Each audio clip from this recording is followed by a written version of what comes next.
Now, have you ever thought, hey, you're getting the deal of a lifetime. You're getting a great deal only to realize that you got totally played in the process. Time chase. That would have been a great illustration. I wish I would have thought of that. Now, my wife, she recently downloaded this app on her phone that has become the bane of my existence. It is awful. It's called the Free Stuff Alerts app. All right, listen. It accumulates all the posts that are on Facebook, Marketplace, the Nextdoor app, all the different community groups in the area, and it brings them all together, and then it sends her a text and an alert about all this free stuff. It notifies her. And when I say it notifies her like 30 times a day, right? It's crazy. Her phone would just be beeping and beeping, and she doesn't even care.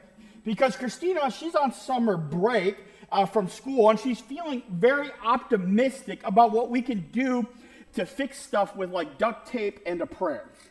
And so she's looking at all these things, and she's like, hey, Andrew, do we need a personal air conditioner? It doesn't have a cord or a compressor, but I think we can figure it out with YouTube. And I yell back from the other room, absolutely not. No, we don't need that. No. But it never ends. Do you know what I'm talking about? Right? Eventually, she finds something that's kind of okay, like it's a win, like she just won the lottery. And that's when I get the privilege, the honor, according to her, of driving across the DMV somewhere to meet a guy who's in cargo shorts, whose wife also tricked him and roped him into this. And we just stand there in silence in the back of a parking lot, and we're like, yeah, I lost too. Right? It's this illusion of a great deal. What you thought was a free blessing ends up costing you your entire Saturday and a small piece of your soul. All right, that's how I wanted to start today. All right, I Googled to see if anyone else has experienced this, and I wasn't disappointed, Foundry Church. All right, there is an entire underground society of husbands driving across town at 9 p.m. to pick up a perfectly good but broken treadmill because their wife read a blog post titled 10 Genius DIYs to Transform Junk into Joy. You guys know what I'm talking about, right? Right? These men, they're out there. Some of you, some of me, myself, right? We're silent, we're suffering, we're swapping old patio chairs in the shadows at night. We're not alone. I'm not alone. And listen, I'm sure you've been there too in your own way. Maybe it isn't like this. Maybe you buy something online, you're thinking this is a steal, only for it to show up looking like it barely survived a garage sale.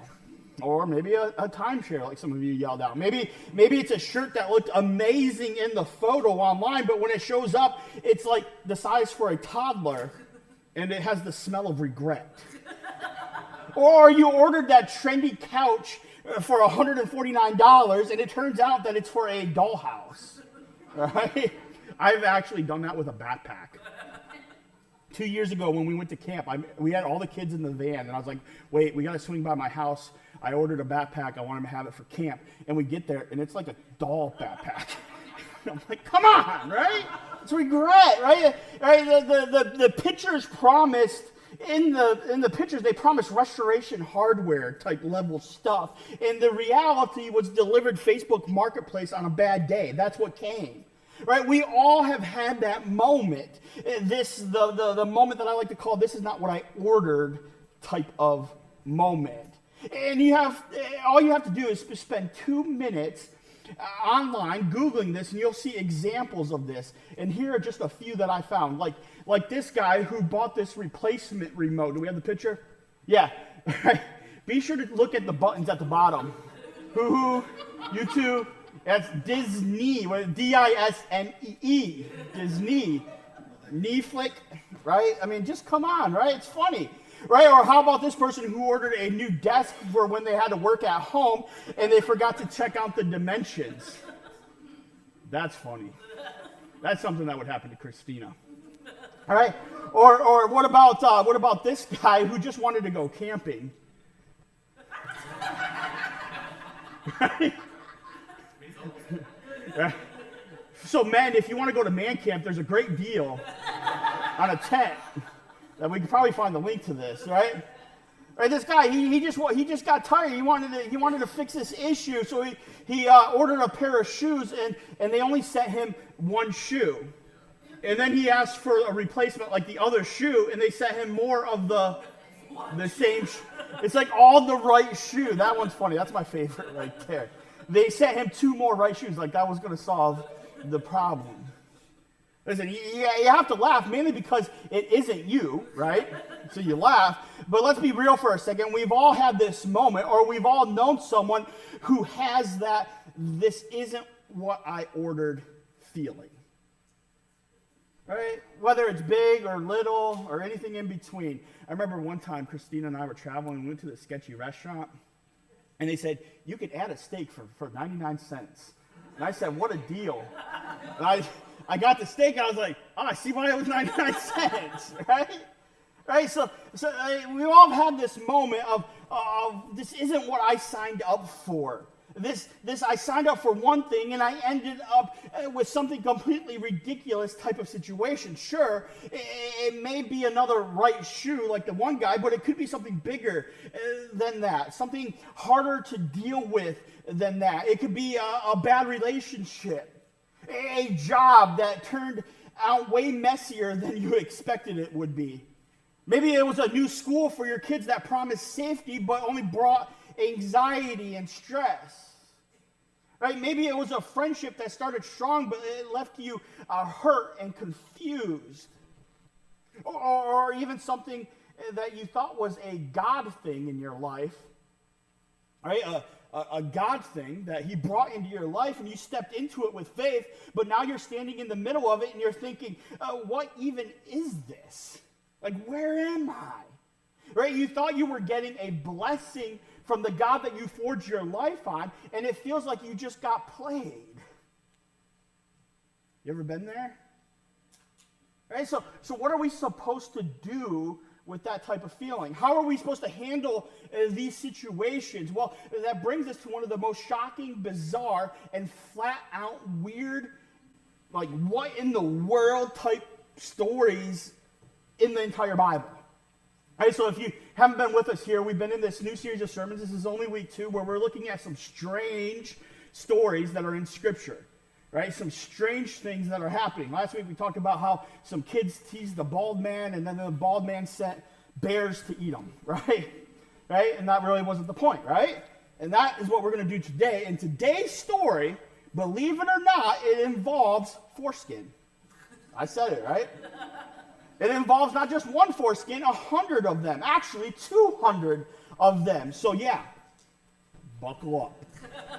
All right, because today we're diving into a story that's a little uncomfortable. It's kind of graphic, and it's straight up strange, but also unbelievably important. And let me just say, after a week of, I didn't even put this in, this just came to me. After a week of camp with middle schoolers, I am so glad they have their own class right now.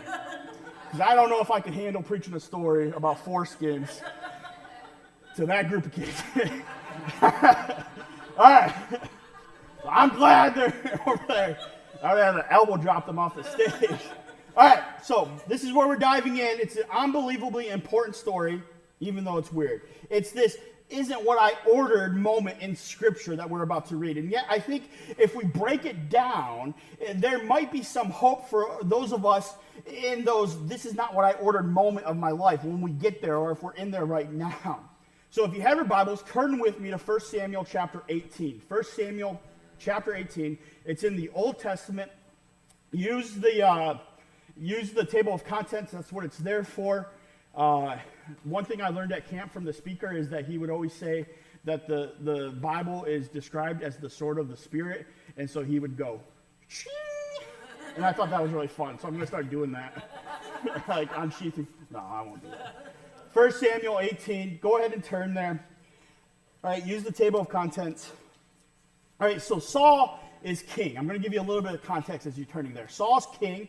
He's the guy. He's the first king of the nation of Israel, the one with the throne. He has the crown. He has the palace. He has the power. He has the reputation. He's got it all. He's the king. And along comes this little guy named David. All right? This kid shows up from the sheep fields, literally smells like sheep. All right, you thought I was going to say something else. Right? He has no resume. He has no army training. David, he has no platform, just a heart that beats fast for God and forging a lifelong reliance upon him. And guess what? God sees his heart. Sees this young guy's heart, David's heart. Samuel, the prophet during this time, the spokesperson for God during this time of Israel's history, who this book is named after, sees it too. And David gets anointed by Samuel, by God, right? God through Samuel, to be the next king of Israel. Now let's not blow past that. Right? That's why I want to give up some context here, because this wasn't just a mistake. Right? David, he didn't come in and just kind of hustle his way into power. He wasn't networking for the crown, right? He didn't have a LinkedIn profile. He was picked by God. David, picked by God. God called out while everyone else overlooked him. God called him out. His own dad didn't even bring him to the field. Like Samuel shows up and says, hey, bring me all your sons. One of them is going to be the next king. And his dad's like, oh, it's definitely not David. He can stay in the field working. But it was David, right? His own dad left him in the field. God knew something about this man's heart. Right? Knew something about this young guy's heart. Right? And listen, God always knows. So David, he's anointed king while there's still a king on the throne. Awkward. Right? That's a little awkward. It's a little tense. That's not how we would draw it up, would it? Right? And Saul, the current king, he starts to get all in his feelings. Right? He starts to feel it. Right? He sees David rising. He sees God's favor kind of shifting. And Saul, the current king, he starts spiraling emotionally, mentally, and spiritually, because he knows deep down that God's hand is no longer on him like it's used to be. It's now on David. He knows that David is not just a warrior, he's next. He's the next king. So Saul, he's frantic.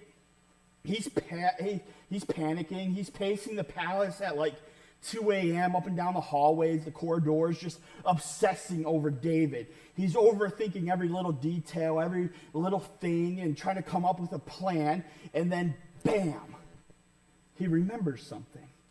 He remembers a promise that he made just a chapter back from where we're going to be today. Right? See, the Israelites, they were facing this monster, a giant named Goliath. You probably know the story if you've ever been around church before, right? He's a huge guy, a giant. He's like 9 feet tall. He's intimidating. No one wanted to stand up to him, right? And think of two battles like in a movie, right? You got the Israelites, and then you have Goliath over here, and he's just saying, any one of you Israelites, come and fight me, you win, right? If you beat me, you win, right? It was a nightmare situation for the whole nation. The whole army was just frozen. The country was struck in fear of this giant. And Saul needed a miracle. Right? And so Saul makes a promise. He makes a three-party bribe is what he does. Right? A three-part bribe. He's trying to lure someone in with a dream deal, like we were just talking about. Right? In 1 Samuel 17, if you turn there, but I'll have it on the screen for you. Verse 25, it says this. It says, and the men of Israel said, have you seen this man who has come up? Right? Goliath, he has come up. Surely he has come up to defy Israel. And the king will enrich the man who kills him with great riches, and will give him his daughter, and make his father's house free in Israel. All right? So the King Saul, at this moment, he makes a promise, a three-part bribe. Whoever kills this giant and wins this battle for our nation, I'll make rich. They'll get my daughter's hand in marriage. And get this, I'll make his family tax-free in Israel. Right, that's what it means there, right? All right, so cash, a princess, and a tax exemption. The full package. That's right? Sign me up. All right?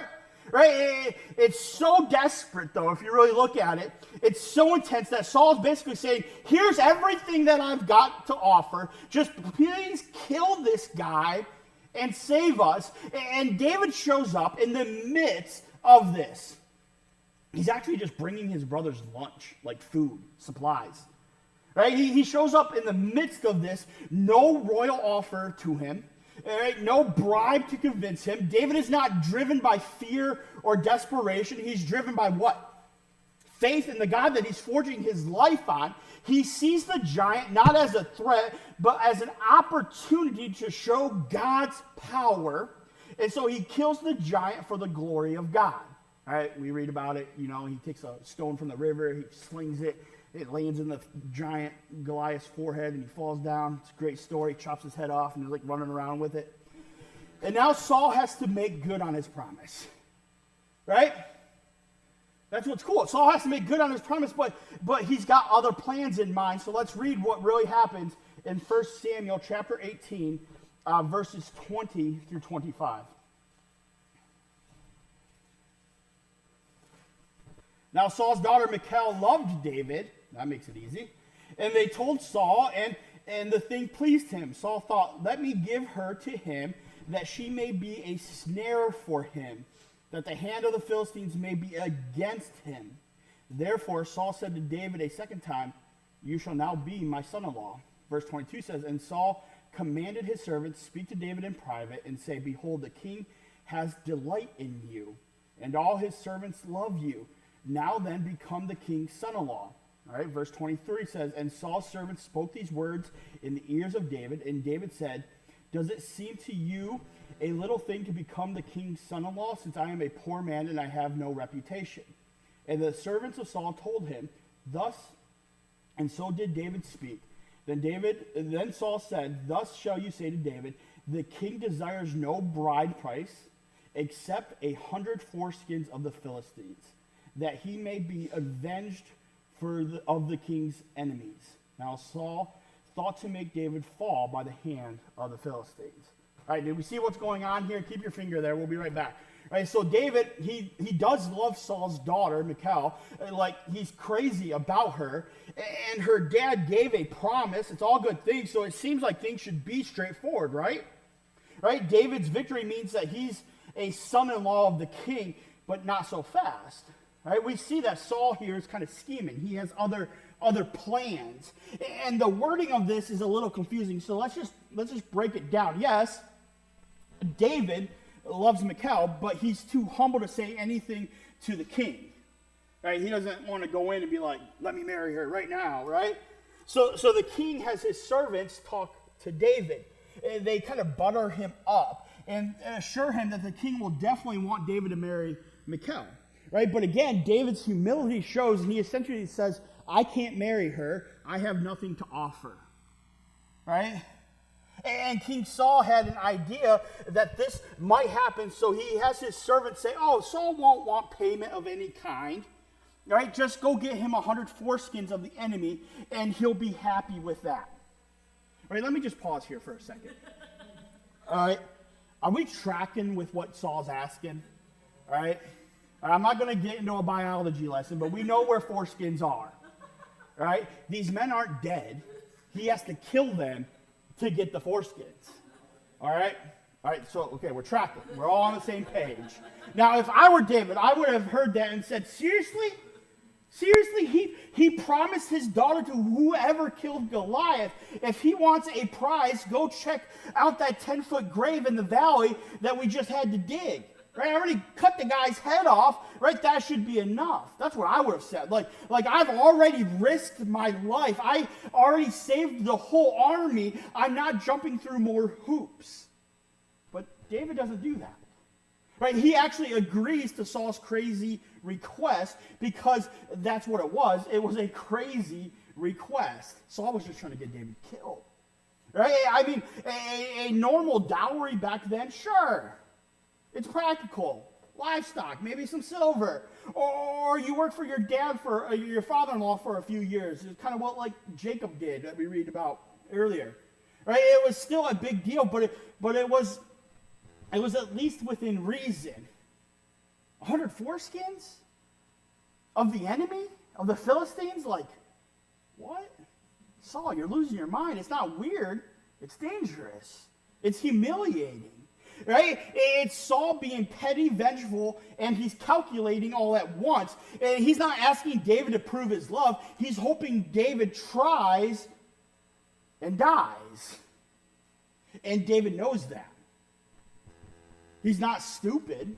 Right? But what blows me away is this. He still goes. He doesn't protest. He doesn't lash out and say, hey, that's unfair. You're manipulating me. You broke your promise. It's not fair. Right? He'd be totally justified if he did that. Instead, David just says, yes. Yes. Even though it was dangerous, even though it was unfair, even though it didn't make a ton of sense. Why? Right? Because David is not trying to control the story. He's not fighting to protect his pride. He's let that go long ago. Right? He's fighting for God. He's trusting that if God brought him this far, if God took the time to anoint him as the future king of Israel, God's not going to walk away now. Thunder Church, that's hard, isn't it? Isn't that hard, right? I know it is, right? Some of us, we've been handed stuff that wasn't part of the deal. We've been handed some tough stuff in life, right? God called you to something, you stepped out in faith, and suddenly it got harder than you ever imagined, right? Maybe your version of 100 foreskins is a job that turned on you, right? Or a marriage that didn't play out like the fairy tale that you prayed for. Right? Or a betrayal that you never saw coming. Or you're standing there going, God, I didn't sign up for this. Whatever it is. Right? But David's story here tells us something powerful, doesn't it? I look at it like this. Just because the request is crazy doesn't mean God left the room. Right?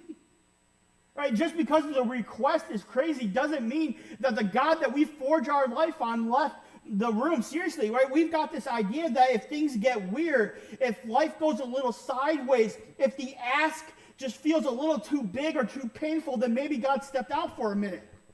Like he's going to take a break. Like maybe he forgot about us. Or worse, he's punishing us. But that's not who he is.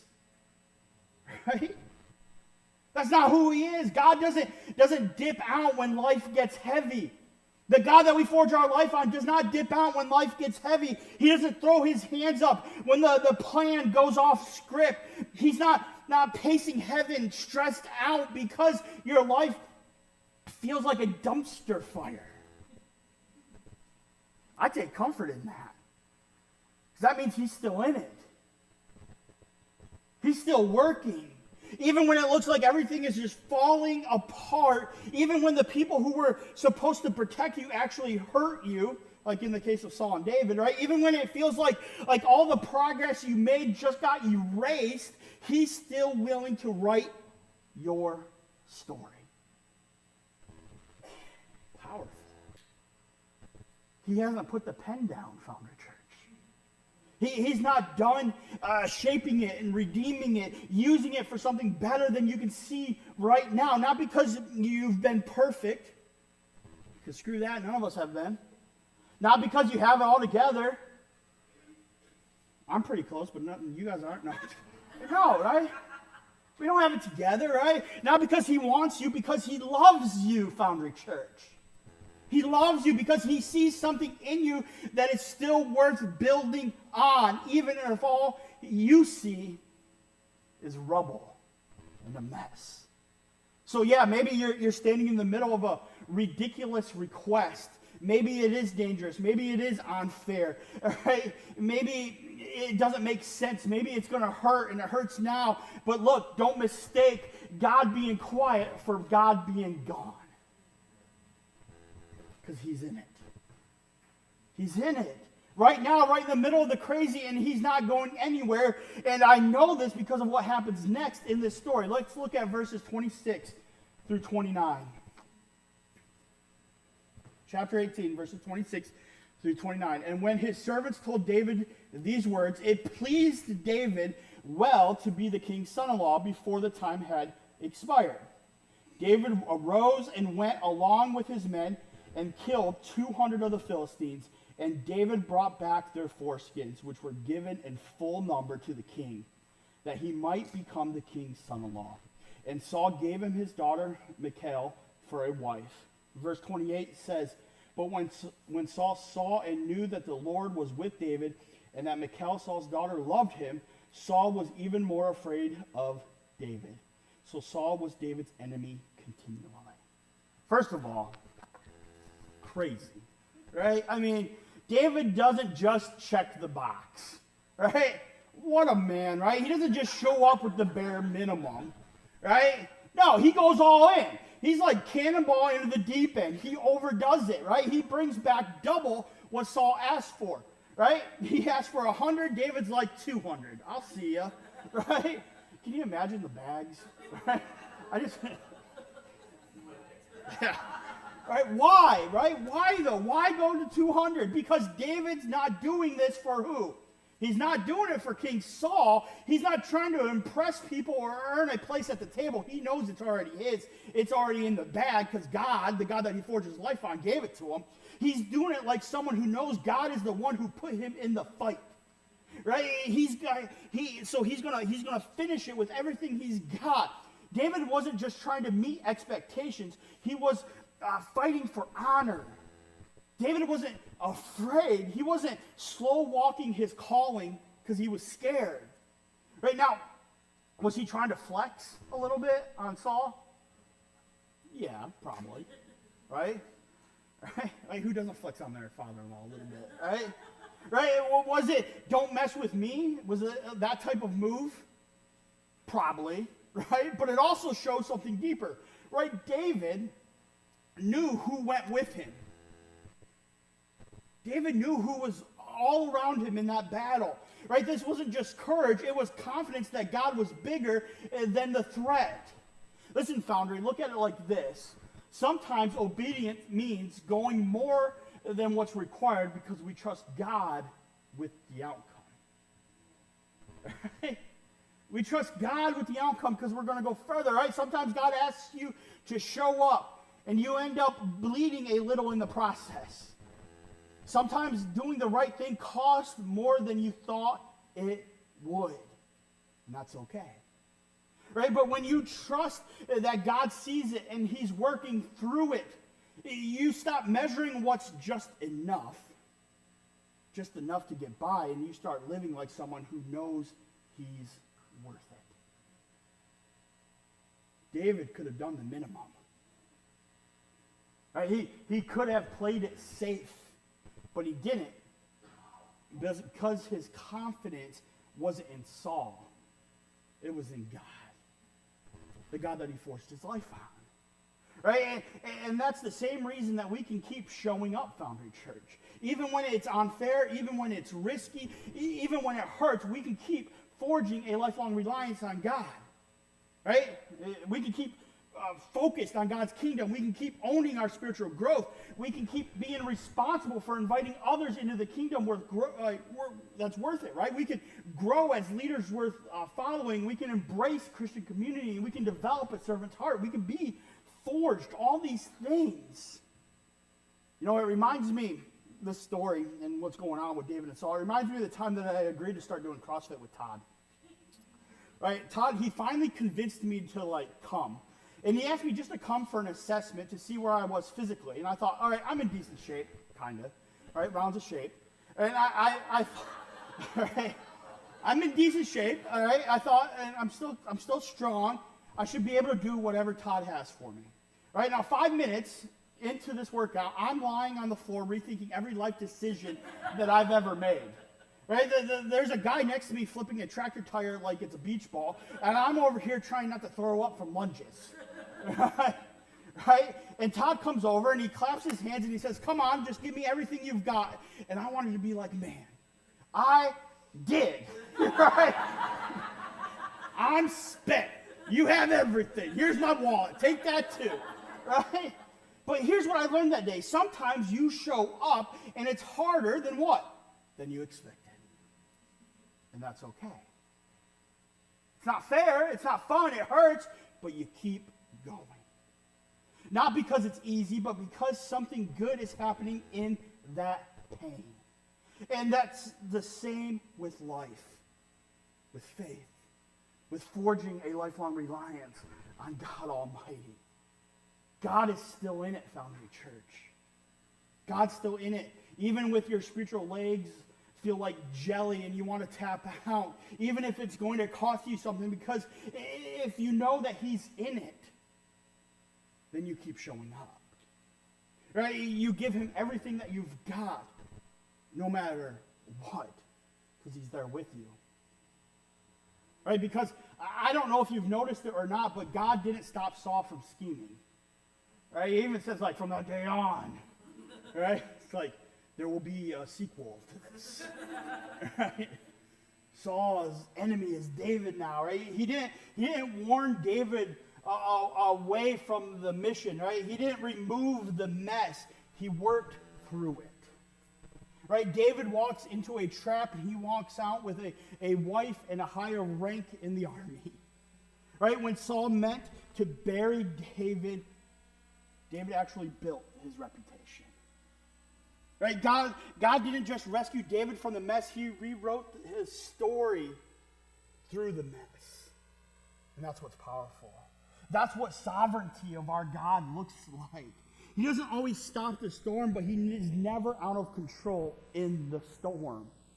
He uses the betrayal, Foundry Church, the schemes, the setbacks, even foreskins. Yeah, right? Foreskins to fulfill his promises.